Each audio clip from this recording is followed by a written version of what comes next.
We're really excited to be able to hold this event even in a virtual environment because there's been a lot of interest in think tanks within the geopolitics community. And so we wanted to offer students an insight into what a career at a think tank would look like.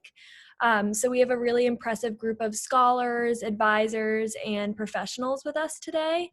And then moderating the discussion is my co-chair, Jorge Fanjul. He is a graduate student in the McCourt School of Public Policy. So I'm just going to introduce each of our guests, and then we can get started with the discussion. So Nikki Allam Sullivan is the Associate Director of the Center of Middle East Policy at the Brookings Institution, and that's part of the foreign policy program at Brookings. Franz Wolfmansdobler is a senior advisor at the Bipartisan Policy Center. He has more than 2 decades of congressional experience, so his policy portfolio has included energy, environment, science, and technology. And then Patrick Eddington is a research fellow at the Cato Institute, where he focuses on homeland security and civil liberties. Prior to this role, he worked in Congress as a communications director and senior policy advisor. And he's also an adjunct professor at Georgetown. And then Bria Randall is a talent development assistant at the American Enterprise Institute, where she recruits and interviews candidates for entry-level positions. So that's all of our guests. Jorge, if you want to take it away. Yes, thanks, Molly. So again, my name is Jorge Fanjul. I am co-chair of our careers committee at GU Politics. Thank you all for joining us. And just a quick mention, I hope you're all staying safe out there.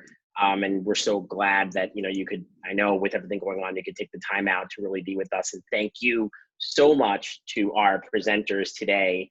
I know putting this together is not easy and you have very busy lives. So from the bottom of our hearts at GU Politics, thank you very much on behalf of Molly, myself, and the rest of the team.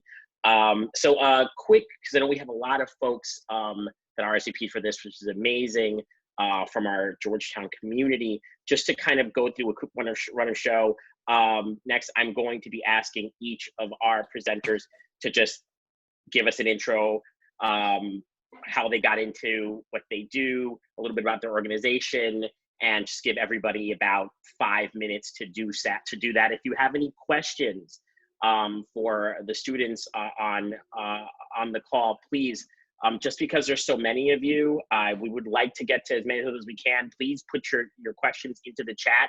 We'll be going through them towards the last 20 minutes. We'll go through Q&A. So hopefully we've all got those ground rules. We want to get to, again, as many questions as we possibly can. So without further ado, maybe we started off with Nikki. So maybe Nikki, do you want to talk about how you got to Brookings and your incredible career? Sure. Thanks, Jorge, for the opportunity, and Molly. And it's an honor to be on this great panel and have the opportunity to chat with you guys tonight. As Jorge mentioned, my name is Nikki Sullivan. I oversee the management of the Center for Middle East Policy at the Brookings Institution. I've been at Brookings about 10 years, but some of that time has been spent on secondment at other institutions, which I'll get into a little bit. Just a quick overview. I'll only chat for about 5 minutes, but some of the things I want to touch on is just for the students, is firstly, I think the importance of maintaining your network. Secondly, the value of knowing what really interests you.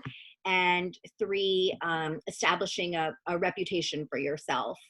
I'll tell you a little bit about how things started for me at Brookings. I joined shortly after finishing grad school with a degree in international relations. I wanted to continue along the research trajectory after I finished up school, and I was fortunate enough to get a job at Brookings.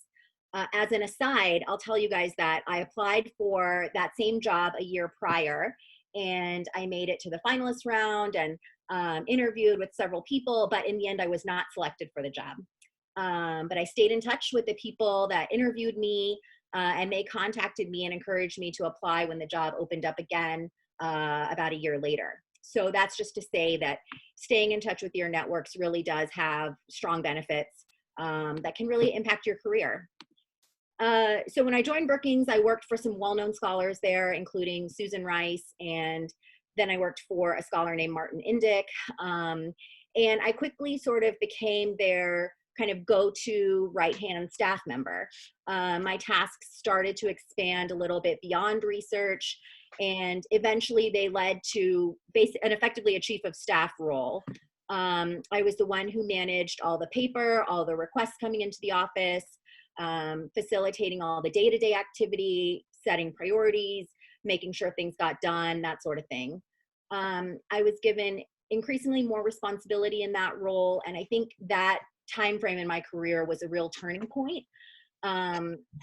It was not something that I planned or intentionally designed, I don't think.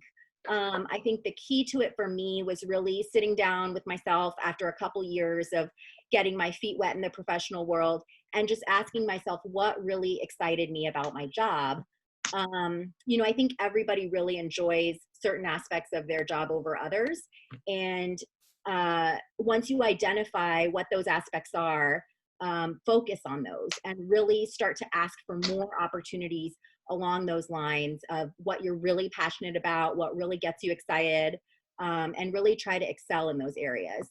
Then, you know, you start to develop a reputation as the person who can really get things done in X area. And I think that that is really critical to career success in my experience anyway. Since then, I've served in similar roles at the State Department and in the executive office of the president of Brookings. And the other thing I'll mention too is that since then, I've started a family and I've had to take new things into consideration regarding work-life balance. And I'm happy to get into that in more detail in the Q&A if that's something of interest.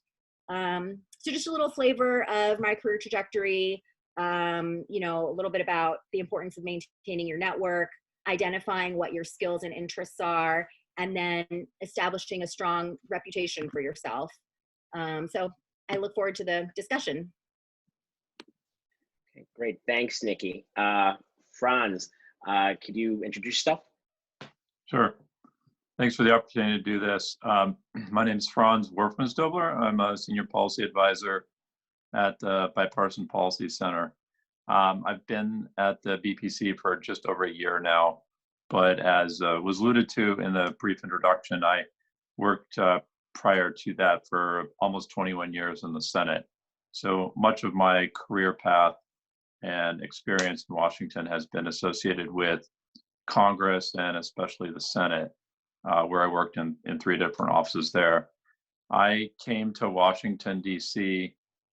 As a first job, and I worked at the State Department, which was a great way to get an introduction to that. But I guess I would say that I'm one of the many people who had an interest in public policy and government and governance and wanted an opportunity to come to DC. So I originally grew up in Colorado.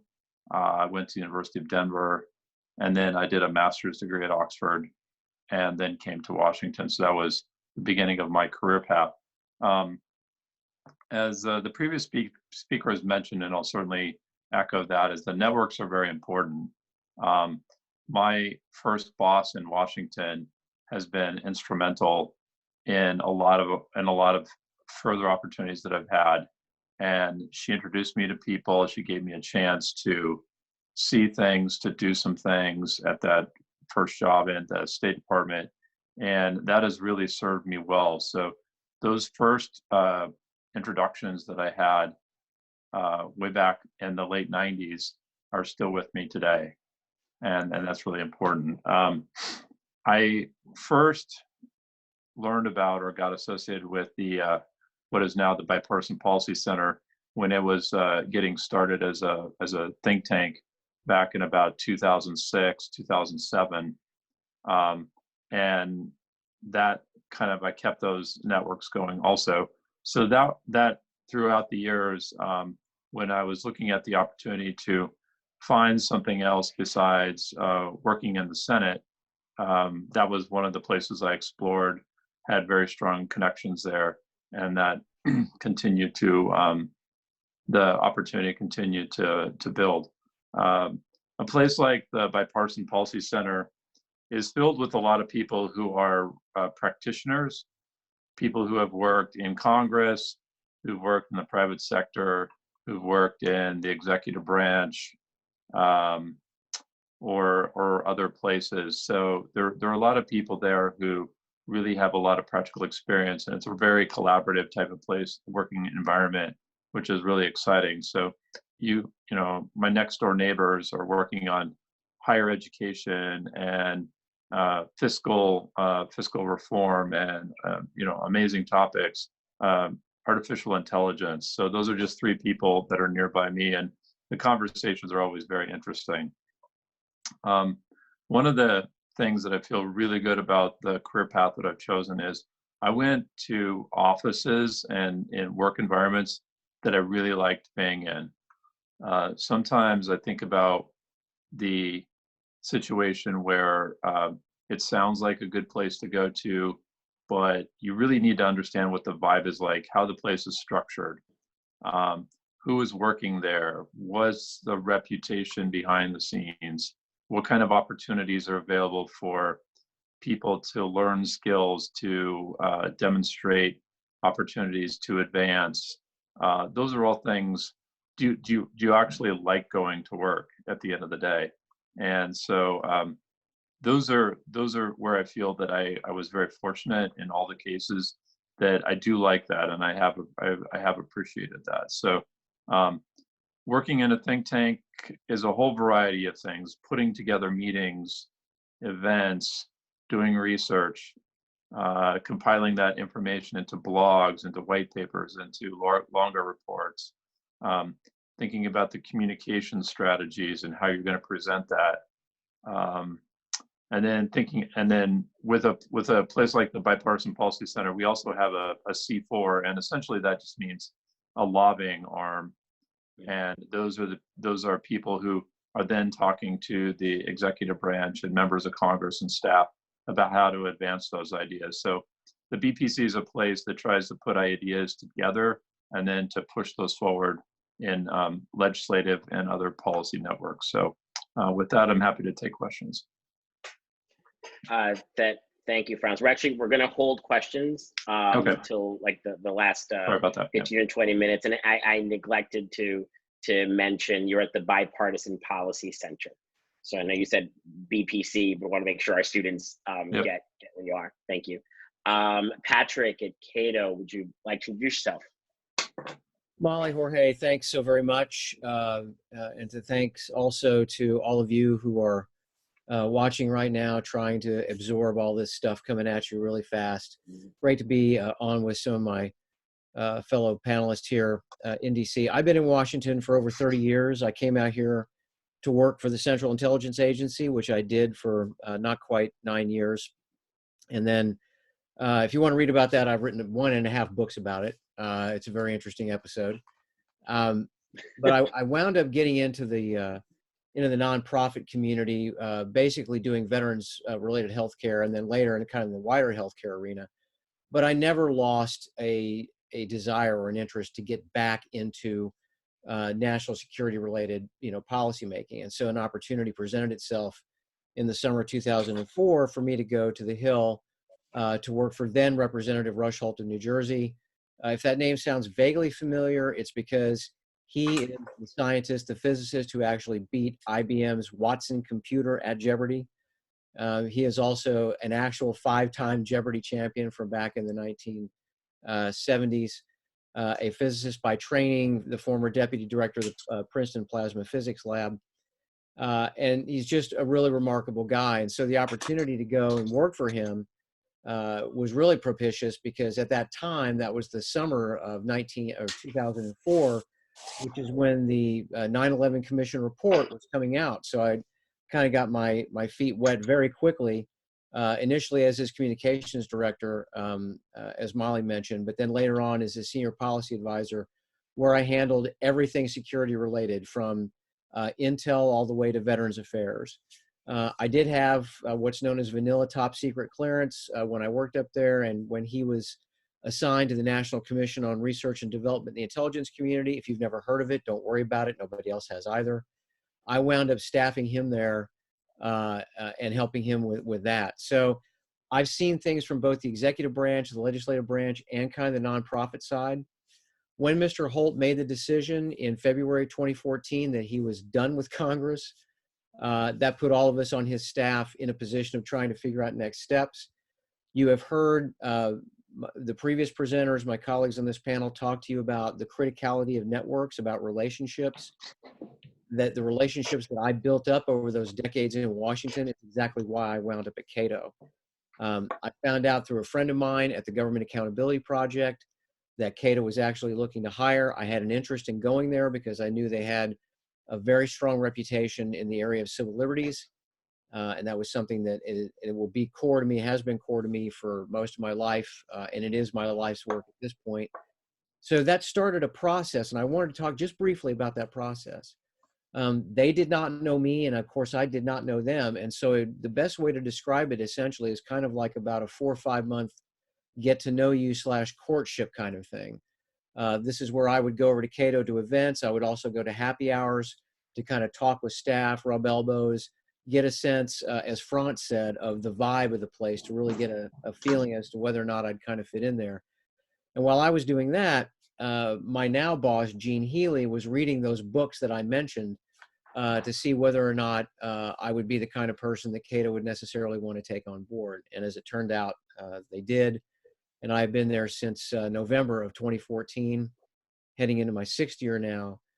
I'll just briefly talk about my own experience at this particular think tank. As you may be aware, Cato is the leading libertarian think tank in the world. We're not super big on big government, so you can probably get a sense of how we feel about the recently passed CARES Act and the concerns we have about it. But we're also really big into free trade and extremely big into individual liberty and individual rights. And that's exactly where I work. I work at the nexus of civil liberties, or what I refer to as the Bill of Rights, and the security establishment. And for me, being at Cato is the opportunity not only to do great events like this to kind of share my experience, but it also serves as a platform for me and, of course, my colleagues to kind of get our ideas out there. I mean, that's exactly why you want to go to work at a think tank. So I do the typical shtick, right? I do op-eds, I do articles. I'm currently working on my 3rd book, which is about domestic surveillance and political repression, which will be published by Georgetown University Press, hopefully sometime in the late 2022 or early 2023 timeframe. That's the other opportunity that being at Cato has given me. I've been doing research for this book now, including multiple field research trips to, I guess it's either 7 or 8 presidential libraries at this point, along with other locales around the country with archival records. And Cato, has covered all that. I mean, the travel, everything having to do with it. So I'm not going to lie to you. It's a sweet gig if you can get it. There's no doubt about it. The intellectual freedom that we have at Cato is maybe the #1 thing that we value, I think, above all else. It's a wonderful environment. My colleagues are just great. Strongly encourage you certainly to go to cato.org and check out what we're doing. But of course, you should go to Brookings and to BPC as well to check it out. But I will say that you've heard now me and Franz and Nikki kind of talk about these different pathways that led us to where we are. And I guess my big takeaway for you is be flexible and be opportunistic, right? And I mean opportunistic in a good way, not in a manipulative way, but in a good way. Thank you so much, Patrick. Going right along, Bria from the American Enterprise Institute. Are you with us, Bria? Hi, I am. I'm not sure what order I'm in on everyone's screens, but I'm here. Thank you all again for allowing us to be a part of this. I'm so excited and happy to be able to do it over Zoom. And my path is a little bit different, I'll have to say, than the other panelists. I am on the talent development team at the American Enterprise Institute. So that is our really fancy term for the human resources team. So a lot of what I do is the recruiting, hiring, interview process for folks that are coming into AEI on the research and the business side, and then taking care of that lifespan. So kind of, their time at AEI, making sure that they come in well, working through their experiences while they're there, and then making sure that they leave us even better. So working with that offboarding and exit interview process. I'm coming up on my first year there in May, which is really exciting. It's been my first job out of school. So I graduated in 2019 from Auburn University, and it's been a really incredible experience so far. And everyone has kind of preached on this a bit, but I can only really echo it. It happened really directly for me. I was really passionate about working at AEI. I knew I wanted to be there. And I thought I knew what I wanted to do, but I wasn't 100% sure. So I applied for as many roles as I could. And luckily, the team that I'm now on was really taking the time to evaluate my resume. As now being on this side now, I realize we do with everyone. There's no sort of, system that they go through and it just kind of, chugs them out or anything like that. We really take the time to look at our candidates wholeheartedly. And so that was done for me. And they reached out and they said, we think it's really great that this is what you think you want to do, but we also think you could be great at this. And instead of, taking that offensively or thinking, no, that's not what I signed up to do, I said, of course. I thought the best answer was yes in any situation. And what really sold me on AEI was, as has been spoken before, but was the culture. So I got there and it felt like an automatic fit. I was still trying to understand, what the role really was. Human resources looks a little bit different at AEI, so it wasn't necessarily, there wasn't really anything I could read online about it. So I was doing my best to pick up from what I could. And so what I knew is that I really believed in the mission of AEI. I was really passionate about the fact that it was a nonprofit, and the values really spoke to me. And I really paid attention to the way that I was treated throughout the process. So, speaking to those folks in here that are seniors, I know it maybe gets a bit confusing when you're interviewing with a lot of different organizations. You're not really sure at a certain point. And if you're in that situation, I would just say, as I said, pay attention to the way people treat you, and the way you feel when you're speaking with, what could eventually be your future colleagues, because these are the people that you're going to see, 5 days out of the week, if not a little bit more, every day. So you really want to make sure that it's a good cultural fit as well. So that's a little bit about my path, and it's been really wonderful because I felt like I didn't necessarily have to give up a part of who I am for my job. So I'm really interested in public policy. I've got my very specific interests, but I also am pretty extroverted and really love working with people and helping them, and delving into diversity and inclusion. So I found a way to do that with my career while also being surrounded by my interests. And I never really felt like I had to give up any part of who I am, for my job and for my career goals, which has been great. And so I'll delve a little bit more into AEI a bit later, but I'm not sure if you'll know this, but it's a public policy think tank, and we focus on a range of public policy areas while also having a really strong business side. So all the way to the design of our brochures and our website, that's all done in-house. So whether you're here and you're extremely policy heavy, or you're policy heavy but also are really interested in media, or maybe editorial work, whatever it might be, there's definitely a place for you there. And a little bit of exciting thing, I actually just got into the Masters of Human Resources at Georgetown, which is really exciting. So I'm going to get to do that at the same time while I'm working. So I'm excited to be here with you all. Great. Thank you so much, Bria. Oh, wow.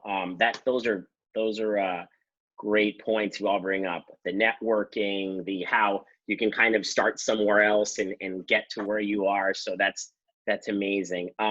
So I'm seeing that we're getting some questions already, which is great. One of the questions posed by one of our students, Crystal Sung, essentially speaks to what your day-to-day work life really looks like. What do you do? So I'm gonna stick to my Zoom etiquette. We started with Nikki. We're gonna go back to Nikki. So Nikki, what does day-to-day look like for you? Yeah, I think it really varies based on your position. So if you are a researcher at Brookings, so Crystal, I don't know if you're asking specifically about kind of a research assistant trajectory. I would say that job, it's relatively fast paced. You're working at, let me speak to my center, the Center for Middle East Policy. So in our case, we only have 2 research assistants who are staffing about 8 scholars, several more if you account for folks who are not in-house at Brookings all the time. So that makes for a pretty busy day. You're helping those scholars with everything from their long form writing. So everyone at Brookings, it's kind of part of the deal. Every scholar at Brookings is always working on a book project at any given time. We really value long form book length research. So that's part of the job. So you would be helping with that. That's kind of the issue that's like always on the burner for you. But your scholar is also going to be churning out day-to-day writing. So blogs, podcasts, reacting to stuff that's happening in the news. And, you know, as a research assistant, you would also be helping with kind of the day-to-day functions of the center. So everything from helping to plan events. You'd be writing event invitations, drafting speaker invitations, tracking all of that stuff, helping to manage our intern program. So there's a pretty wide variety of tasks that our research support team takes on. So that's kind of on the research side. On the non-research side, so I started out on the research side, and as I mentioned, I ended up transitioning to management operations work, and that is certainly more fast-paced, especially if you're, you know, like at any organization, if you're in kind of the C-suite, if you're in the president's office or one of the vice presidents at Brookings, that kind of management role will be pretty busy. I mean, those are the folks, that leadership those are the ones who are putting out the fires, who are dealing with day-to-day crises that come up, liaising with our board, liaising with our steering committee. So I think the pace and the type of tasks that you're getting really vary based on research and non-research. So that may be one thing that you want to think about is kind of where do you see yourself fitting in? What is the type of work that you would be interested in doing? Okay, great. Thank you, Nikki. Franz, we'll kick it off to you next. Sure. Maybe what I'll describe is more of the type of pace and work for someone who's coming in as a early career or, you know, first job type of position. And one of the things that the BPC definitely invests in is a lot, first of all, interns. We have interns a lot throughout the semesters, throughout the summers. And the organization often looks to those students who've completed the internship for, you know, that first next job in many cases. But from a day-to-day perspective, BPC is very much organized by teams, by policy teams and functional teams. So on a day-to-day basis, you're often working with, say, 6, 8, 10 people normally who are often on your team, or if you're in a project assistant type of role or researcher role, you could be working with the digital team and the IT team and the communications team and events team, putting events together.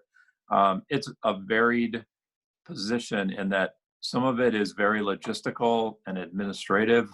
Those are the things that come with that job, but also it's the opportunity to learn about that issue area, whether it's working on elementary education, higher education, rural health, fiscal policy, energy policy, infrastructure. Those are all types of things that are going on every day.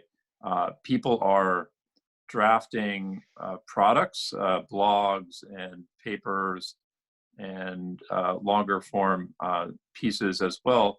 And the staffers often involved to the extent of that they're contributing research to that, or they may be asked to edit and review things and get them ready and put them in a form that they're then available to put online. So from that first job perspective, you see many aspects of administration and logistics, but you also have a chance to see strategic communications and just the whole policy development sphere.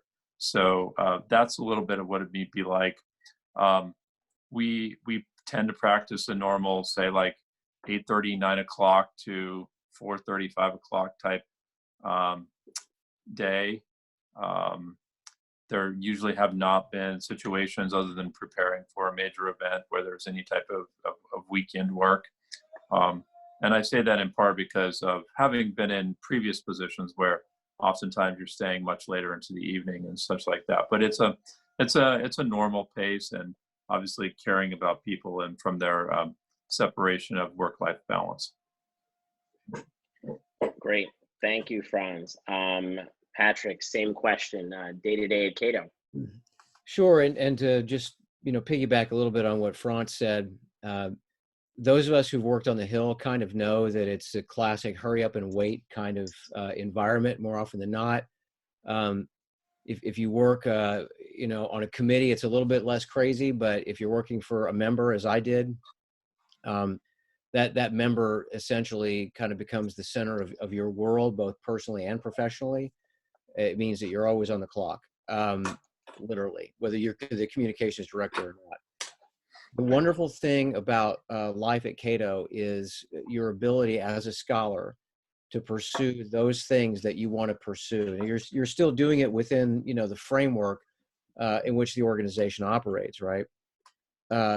Having said that, I and everybody else there essentially have the ability to kind of set our own agenda and set our own priorities. Now, you still have, at least at Cato, I can't speak to the other organizations, they'll have to answer this for themselves, but you still have a performance evaluation process, that would start with your immediate supervisor and go all the way up to the CEO, whereby, you might have some targets that you have to meet over the course of the year.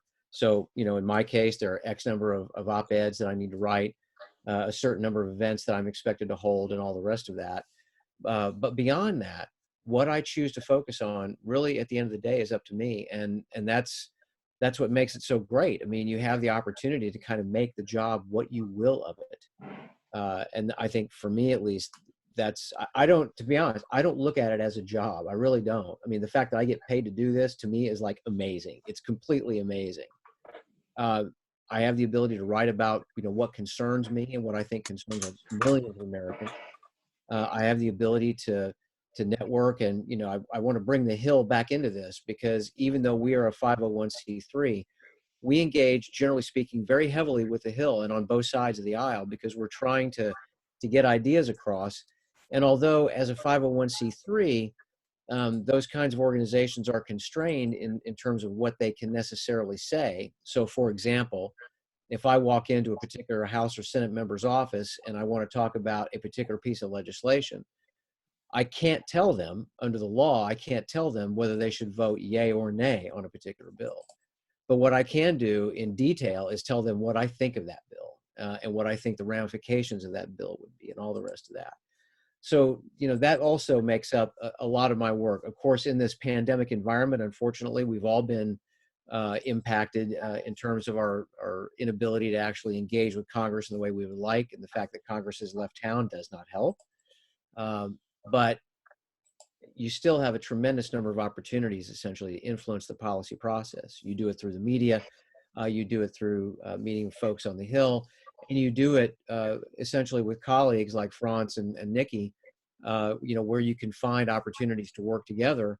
The more often that you find places where multiple organizations can kind of come together from different parts of the spectrum to try to deal with the problem, the more likely you're going to have a result. And, that's when things get, very, very satisfying, very, very enjoyable in that respect. So that's kind of the quick and dirty. Thank you, Patrick. I'm actually going to, just in the interest of time, looking at some of these questions, Bria, I think we've got one that you may be best suited to answer. It's from Luke Henkel. And it reads, you may see it, it is more common to, is it more common to enter a think tank right after college, or to move to a think tank following several years in another political or government-oriented job? Great. Okay. Yes. So I can speak specifically about AEI on that matter. And I would say it's a bit of a toss-up. A lot of the hires that we focus on, though, are usually those entry-level research and staff assistants. And I can kind of pull in a bit of the day-to-day on that as well from that former question, if that's okay. Okay, great. On our research side, so we've got 4 main areas of public policy focus that we work on. So we do economic policy, foreign and defense, social, cultural, and constitutional policy, and then domestic policy studies. So under those kind of, I call them our umbrellas of policy, that's where you'll find our scholars who have that, academic integrity to really take on what they would like. Of course, when these scholars are coming in, we are pretty sure about what they're going to focus on, but that is about all that we do in that process. They've got complete freedom to really research what they would like, what they feel is most pressing at the time, and then we just do our best to support them and promote that work in the best way that we can. So looking at those more entry-level roles, talking about our research assistants. So a research assistant can work with anywhere between 1 to 3 scholars, and their roles vary a lot, but it's an incredible mentorship opportunity along with the research writing, and a bit of administrative and event planning within that too. So it's really a full rounded experience. And then staff assistants, kind of on the flip side of that, or as I kind of spoke on earlier, our communications team, our media relations team, we've got staff assistants there as well. So when we have that assistant role, those folks are usually right out of school, first or second year out of school, but we will also hire, sometimes people that have been out of school a bit longer. So I've got a great example today. We just made a really wonderful hire on our government relations team.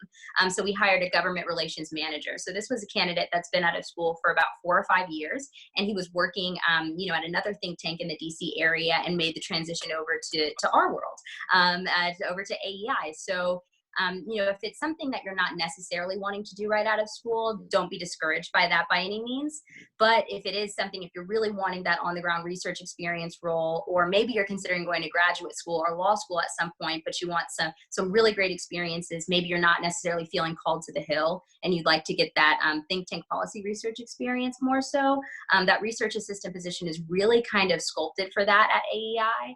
We usually expect our research assistants to be with us for about 2 to 3 years before they kind of hit that peak of growth where they maybe want to go to another organization where they can fully delve into what they've been doing, go back to school and maybe come back as a fellow and eventually a scholar. But it really is just kind of dependent upon that. But if you were to look at our jobs website right now, our AEI jobs website, I would say about 80% of it is that entry-level research or staff assistant role. Okay, great. Thank you so much, Bria. Yeah, so I'm just gonna say we've got about 22 minutes left, and I like to be pretty good about making sure that we keep to time. So I see that we have a lot of questions. What I would like to do now is go through as many of them as I can. A little bit different format. Think of it more as a lightning round. So if there is a question that one of our presenters just like it jumps out at you and you want to take it on, please just jump in and do so. We've got a question from one of our students, William Vanderbrock. His question reads, my policy interests are wide, from foreign policy to food policy to economic policy. How common is it to switch policy interests or fields of study while working at a think tank? I'm happy to jump in on that with an experience that's actually very real with a young staffer at the BPC. She had come in originally to work on healthcare policy, and there was a situation where someone had left that she was going to be supporting, and so she didn't really have the role that she was originally offered. She now actually works on the governance program, which is part of where I work. So she had a background in healthcare and is now working on things like election reform and issues related to Congress, which is not something she knew before, but she's doing great. It is possible to move around. It depends on what you're passionate about and how flexible you are in trying to learn a new area. So yes, it's definitely possible. Okay. Would anyone else like to take that on? I'll say at Brookings, it's relatively uncommon. Brookings has 5 research programs. Some of them are international focused, some of them are domestic focused. And there's pros and cons to our model, but people tend to be, to use a jargony thing, people tend to be pretty siloed in their programs. And so I would say, if your goal is to sort of get a flavor of a variety of different policy issues, that's probably going to be harder to do at a place like Brookings because of that. Not to say that it hasn't been done, but I would say it's probably less common than maybe a smaller institution. Brookings is pretty big, so you kind of work with your team and kind of your team only. So that's been my experience there. Okay. I'll move on to another question from Tara Petronio. Do you find yourselves relying more on your formal education or your experience while working? Franz, that means you're taking that question. Okay, I'll jump. I'll jump in and I'll be very honest here. So I got a master's degree in international relations and environmental policy. I learned a lot more once I actually got in the working world. So it wasn't that the formal education was a bad thing and I gained things from there. It's the work experience that was incredibly helpful. Okay. Yeah, Anyone else? I'll offer a perspective on that. I don't think there's any doubt that every day I take with me the lessons I learned from my very best instructors, both at the undergrad and the grad level. But I think the most important thing that my best instructors did for me was teach me how to think about some things, right? And I think that's a common skill, you know, that can ultimately be applied anywhere. And I think it's a critical skill, especially if you're going to be in government at any level, to be able to do that. Education matters without a doubt in terms of being able to get you in the door somewhere, right? I mean, and we'd be less than candid, I think, if we didn't admit, you know, that a school like Georgetown has got some cachet, you know, and if you got that on your resume, you're going to have maybe a higher likelihood of being able to get somewhere. You can say that about a number of, you know, of your top 100 universities, I think. That's very true in the world of law. I'm not a lawyer myself, but I have a lot of friends who are, and you find that a lot of the time. Having the education as a basic grounding and as a way to kind of help get you in the door somewhere is critical. But I agree with Franz. I mean, I was a lobbyist for many years before I went to the Hill. As a lobbyist, to kind of use one of the old analogies, I kind of got you know, the blind man's sense of parts of the elephant. Working in a personal office for a member day in and day out for over 10 years turns you into, I guess, what you could call essentially an expert on the House of Representatives and how it operates and the feel of the institution and all the rest of that. And Franz, having spent twice that long in the Senate, I'm sure he would have a similar sentiment.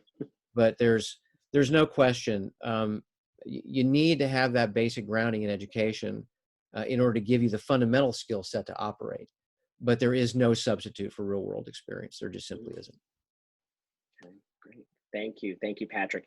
I want to take a question and kind of conflate a few into one. We've got, obviously, Georgetown University is an international school. We have lots of international students and international interest.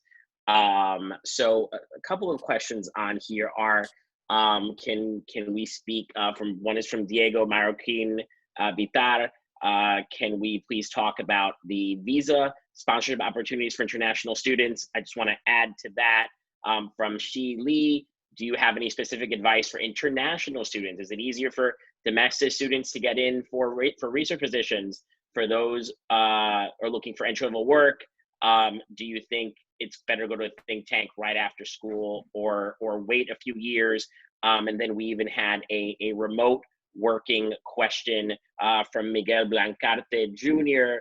Hi there, he says, thanks for your words and insights. A question about location. I'd really love to apply and work for a think tank. However, most are in DC. I was living abroad and finished Georgetown's MA in International Policy and Public Business and Public Policy. And now I'm back in Chicago. I'd like to know, can I work remotely? Is this an opportunity? So yeah, kind of that umbrella. I'll just jump in real quick on the remote working opportunity. You know, most of the time, frankly, that's what I'm doing when I'm not on the road at a presidential library or another archival facility, whether it's in a city or at a university.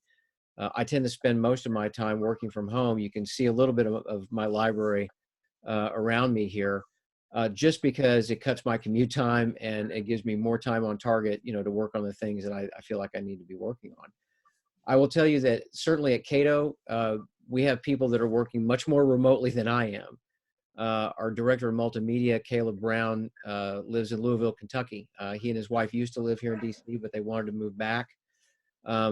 So for him, it's worked out great. He comes back to DC, I think once a month for about a week to do stuff. So it really just depends essentially, you know, on the organization and what their policies are. I will say that I do think having that kind of an opportunity would probably come later after you were at a particular organization and you'd kind of demonstrated your worth, your reliability, all the rest of that. But every organization is different.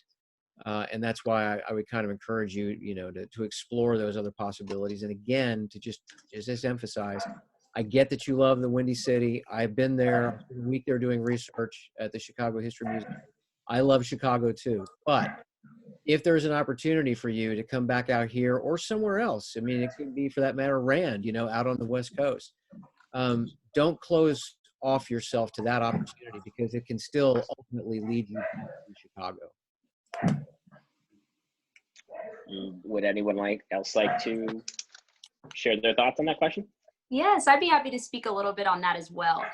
So starting with the remote work, speaking specifically for those entry-level roles, so research assistant and staff assistant positions, we do prefer for those to be in person, and our internships as well. So obviously our internship is looking a little bit different this summer due to the coronavirus and the DC situation, but we do have our only one location in Washington, DC. It's in DuPont Circle, and we prefer for those, especially research assistants and staff assistants, to begin with us in office. It's definitely possible to do remote work, and each team kind of has their specific guidelines when it comes to that. So we really enjoy the process of, and the idea of all coming into our building every day and seeing each other. This remote working, I think that's been the hardest part, is that, coming in every day and seeing each other is just a really strong part of our culture. So that's part of the reason why we really do encourage folks, if they're interested in working at AEI, to really prioritize living in Washington, DC, and coming in every day. And I believe earlier at some point in the question, a student had asked about, their immigration status. So when it comes to applying for visas and whatnot. So we're willing to work with candidates on that. So as long as you're just open with us about that on the front end, we will work with you back and forth throughout the interview process to be sure that you're able to work with us during that time. So it really is a case-by-case basis. But I wouldn't let anything like that deter you from at least asking the question and contacting our talent development team, which I'm sure you all will have my contact after this confirmation, or if not, I'll make sure it gets to everyone. So at least, be sure to ask. And I know everyone's situation is specific and different, and we're so willing to take the time to work with you on that. So really don't let that, make you feel like maybe you're not able to apply for a job, or you don't even really want to get into the weeds, because we're always so happy to take the time to chat with you about it. So. Thanks, Bria. Yes. I've got, I think we touched upon this already. There's a question from Aaron Baum, just about networking your way into most of these positions. How important is that? Is that really what it takes to find yourself working at a think tank? Speaking for myself, it's exactly how I got the job. That's why I emphasize so much. If you identify a place that you're really interested in, that you really think you'd be a good fit for, I encourage you to go to events, when they have, whether it's a policy forum like we have at Cato, or a book event where we feature an author, or if there are even evening events like film screenings, things of that nature. It is an opportunity for you to meet folks who actually work there and begin to try to establish those relationships. So I certainly encourage it. It's not unheard of for us, to necessarily hire folks who we've not had a lot of experience with previously, but they're definitely, at least in Cato, there is a get to know you kind of culture. And I'll just leave it up to my colleagues to talk about theirs. I also think that, yes, networking plays an important role. In my particular circumstance, I knew the folks who were part of the original BPC when it got started, and had been in touch with them. So that is part of the way I also got there. As I said in the introduction, that many interns who have worked in the summer or during one of the semesters are often considered for openings. They learn a little bit about the organization. So there is that pathway as well. Just incidentally, where an example of how networks are important, there is another university that is in the larger DMV region that I believe one person started working at the BPC from that university, and now there's like 4 or 5 other people who are from the same university, because that's how they learned about that from their original colleagues. So in many different ways, networks can be helpful. So yeah, just tapping into that. Okay, thank you. So I think this may be our last question, and I actually think this is worthwhile to ask all of you to chime in, because it's so important, especially since now in this coronavirus world, we are here with our families and sheltering in place in many cases. So this question originally was to Bria, so maybe I'll go back to you.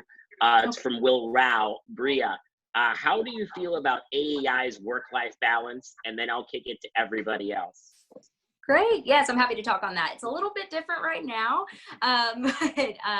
You know, typically I would say that what we expect is just that kind of normal 9 to 5 when it comes to work. So when it comes to physically being at work, but I think what I've noticed is that a lot of teams handle that on their own. So some teams specifically might really work a lot greater in the morning. So maybe they're doing an 8 to 4, but that's something that we just really like our teams to talk about, and that's really open on the front end. So when it comes to the logistics and the technicality of it, it is a basic 9 to 5, and we do not want you working harder than you need to. But, you know, kind of speaking of it more from a personal standpoint and an experience, I think that, you know, that's a huge part, especially when you're entering into your first job, is understanding what your personal work-life balance is. So if you're someone who really enjoys taking your work home and doing that, you know, by all means, feel free to. But especially when you're starting out, really take the time to adjust and to understand what works best for you. And communicating that with your team is really important. So if you are feeling like you feel a little bit pressured to do more work than usual, or you wish you had more, you're getting a little bored by any means, I think just being open about that on the front end is really important. But at AEI specifically, I would say it's a lot of hard workers. So sometimes you'll see people stay a little bit later. But as I said, we're also a pretty small organization. So there's about 250 full-time staff at AEI. So we really enjoy coming in. We enjoy spending the entire day there. So I would say it's a little bit different sometimes, and teams are really specific about what they prefer to do. But I would say, you know, just being open about that and communicating that is really important on the front end.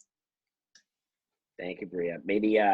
Maybe Nikki, we can kick this to you. Brookings, work-life balance. Please tell me there is some. There certainly can be some. I think, you know, like Bria said too, at AEI, it varies from team to team.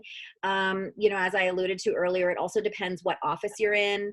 But I think, having said that, you know, you have to advocate for yourself, and I think you have to determine what your boundaries are, and like Bria said, just be upfront with your supervisor about those. I will say though, at the beginning of my career especially, I personally found it very useful to make myself almost indispensable to my team, which certainly meant working more than 40 hours a week. I think that also gets at what I was talking about a little bit regarding building a real reputation for yourself. You know, everybody's going to be have different points in their career and in their life that allows them to do different things. So you have to sort of think about what will the other priorities in my life allow me to do. So I will say there is a lot of value to kind of being that person on the team who can take on any task, who can do anything, who can be relied on at off hours. That's the person who gets pulled into things and really gets relied on in a different way. So I think there are sort of pros and cons to both, and I think it just depends what stage you're at in your career. Great. Patrick or Franz?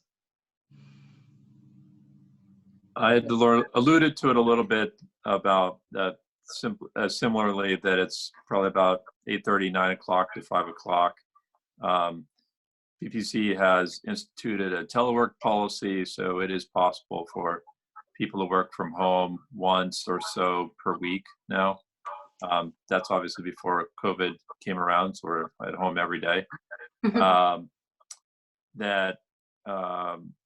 know, the team is important. That's worked out on what the expectations are like at the team, but we also do fun things, and that's a great part about it. We've had various, we had a Halloween party, we've had talent shows, we've done things like that to try to make it a fun collegial place to work. So That's also what makes the organization interesting, and it's just a part of understanding what's there and the opportunities that you can take advantage of.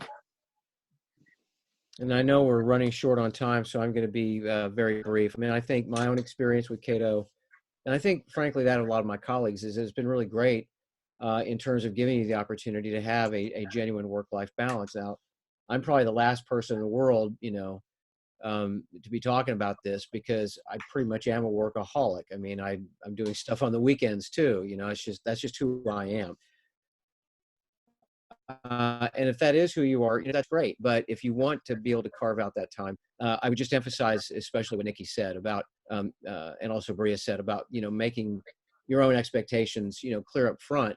But I would probably put a little bit more emphasis on what Nikki had to say about trying to make yourself indispensable.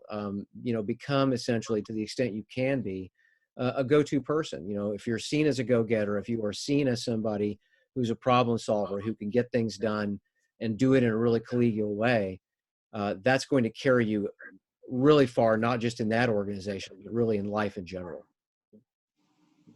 Thank you, Patrick. So we've got about 2 minutes to go. I'll say I'm glad to say we actually got through each question that was posed of our presenter. So that's amazing. We keep getting better and better at this Zoom thing, let me tell you guys. So we have a lot of thank yous coming in. Great. Jasmeel Singh says thanks for speaking. So that's for all of you. So I would just like to wrap up, and again, really our gratitude to GU Politics for taking the time out of your busy lives to please join us. And I think we had over 100 RSVPs to this, about 124. So one of our most highly attended, highly sought after programs all semester has been this. It's been a pleasure on my part. Again, Jorge Fanjul, Molly Murphy, we are the co-chairs of the Student Leadership Committee's Career Committee here at GU Politics. I want to thank our presenters, Nikki Sullivan from Brookings, Patrick Eddington from Cato, Franz Worfman Dobler. You're gonna have to help me with that. Do you want to say your last name? Worfman Stobler. Worfman Stobler. Thank you, Franz Worfman Stobler from the Bipartisan Policy Center, and Bria Randall from the American Enterprise Institute, AEI. So thank you so much. We mentioned this earlier, or one of you did. We want to be able to get in contact with you. If our students want to get in contact with you, what we'll do is we'll have our GU Politics staff get your emails, and then we'll put it out to all the folks that RSVP'd to this call. So with that, thank you so much. Stay safe, everyone. To all the students at home, please stay safe, and thank you. We hope to see you all again at another event. Thank you. Thank you so much. Bye. Thanks. Bye, everybody.